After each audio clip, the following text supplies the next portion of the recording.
Bro zone survey tips and tricks சொல்லுங்கள் bro. Hi guys, நான் உங்கள் ஆரா பேசுகிறேன். இப்போ இந்த வீடியோவில் என்ன பார்க்க போகிறோன்னு பார்த்தீங்கன்னா, ஒரு ப்ரோ வந்து கமெண்ட் பண்ணியிருப்பாரு, bro zone survey tips and tricks சொல்லுங்கள் ப்ரோன்னு. சரி ப்ரோ, கண்டிப்பாக சொல்கிறேன் ப்ரோ. அதுக்கு முன்னாடி நம்ம ஐடியா ஃபாலோ பண்ணிவிட்டு இந்த வீடியோக்கு ஒரு லைக்கை போட்டு பாருங்கள் காய்ஸ். வாங்க வீடியோவில் போயிடலாம். ஃபஸ்ட்டு ஜோன் சர்வேக்குன்னு பார்த்தீங்கன்னா மெயினாக ஸ்கில்லு தான் இருக்குது. அது என்னென்னு பார்த்தீங்கன்னா இந்த மேக்ஸ் ஸ்கில்லு தான் இருக்குது. இது எதுக்குன்னு பார்த்தீங்கன்னா, இப்போ நீங்கள் வண்டியில் போகும்போது இனிமையால் உங்களை ஃபயர் பண்ண முடியாது.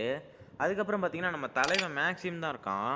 இது எதுக்குன்னு பார்த்தீங்கன்னா, இப்போ நீங்கள் லாஸ்ட் ஜோன்லாம் ரிவே பண்ண போகிறீங்கன்னா உங்களுக்கு மெடிக்கெட் கொஞ்சம் ஃபாஸ்ட்டாகவே ஏறும். அதுக்கப்புறம் பார்த்தீங்கன்னா நம்ம ஜூசி ஸ்கில்லு தான் இருக்குது. இது எதுக்குன்னு பார்த்தீங்கன்னா, இப்போ நீங்கள் பிடிக்கிற ஒவ்வொரு காயினும் 300 ஆயிரும். அதுக்கப்புறம் பார்த்தீங்கன்னா நம்ம மோ ஸ்கில்லு தான் இருக்குது.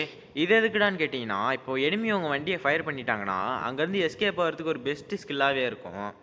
அதுக்கப்புறம் பார்த்தீங்கன்னா நம்ம ஸ்பிரிட் டூல்ஸ் தான் இருக்குது. இது எதுக்குன்னு கேட்டிங்கன்னா, நீங்கள் போடுற ஒவ்வொரு மெடிக்கெட்டுக்கும் 10 HP எக்ஸ்ட்ரா ஏறும். அதுக்கப்புறம் பார்த்தீங்கன்னா ராக்கெட் வெண்டிங் மிஷின் இருக்குது. இதில் வந்து நீங்கள் மான்ஸ்டர் கேட்ராப்பு அப்புறம் மெடிக்கெட் பாக்ஸ்லாம் பை பண்ணிக்கலாம். எந்தெந்த மேப்பில் எந்தெந்த இடத்துலலாம் இறங்கினா வண்டி கிடைக்கும், அதுக்கப்புறம் எந்தெந்த மேப்பில் எப்படி எப்படிலாம் ஜோன் ட்ரே பண்ணு தெரிஞ்சுக்கலாம். பார்ட் 1 மட்டும் கமெண்ட் பண்ணுங்கள்.